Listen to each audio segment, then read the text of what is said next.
Ошол мүмкүнчүлүгү чектелгендер тууралуу айтып кеттиңиз, анан жергиликтүү бийлик тарабынан дагы жардам берилип атканын айтыңыз. Анан негизи аларда баягы көбүнчө жөлөк пул маселеси дагы көбүнчө маселе жаралып калчу эле да. Анан ушул социалдык жактан дагы жардам берүүлөр кандай жүрүп жатат? Негизинен буларды өзгөчө көзөмөлдө биздин ар бир шаарларда булар боюнча биз тыгыз байланышта иштеп атабыз. Жакында эле мына атайын ушул биздин областтык масштабта атайын тегерек стол өттү. Ушул мүмкүнчүлүгү чектелген адамдар менен тегерек стол өтсөк, алардын оюн, алардын сунуштарын, алардын айткан бизге айткан кемчиликтерин биз эске алуу менен атайын биз иш план иштеп чыктык. Ошол иш планды район шаарларга биз жеткиздик.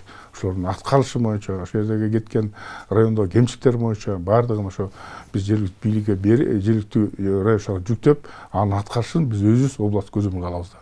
Анан ошого карап биз ошо иш алып барышыбыз. Себеби дегенде абдан туура айтты. Кээ бир жерлерде мисалы ошо көйгөйлөр бар экен, маселелер бар экен, ошо больницага барганда, орун жок болуп калганда, баягы эс алып алганда, курортко барганда бүтөп жетишпестиги боюнча маселе бар экен. Анан багы шарттар жолдо жүрүү шарттары, имараттарга кирүү шарттары боюнча маселелер бар экен. Биз ошону туура айткан маселесин кабыл алып, ошону жоюу үчүн биз иштеп атабыз. Мына азыр былтыр эмес, мындай жылдар мына биз атайын Германиялык кызматташ кол менен бирге биз мына жогорку окуу жайында, Бекман Атасоновдо жогорку окуу жайында атайын биз ошо мүмкүнчүлүгү чектелген баларды окуттук, 13 баланы. Бул ошол бүгүнкү интернетке баягы компьютерди үйрөттүк, окуттук. Булар мына ошол жакынкы Жалал Абад шаарын, Сузак, Базаркон балдарын окуттук. Биз ойлойбуз, Кудай кааласа мында улантабыз деп. Бул ушу балдарга анан чыгарма мен сизге айтып кетейин.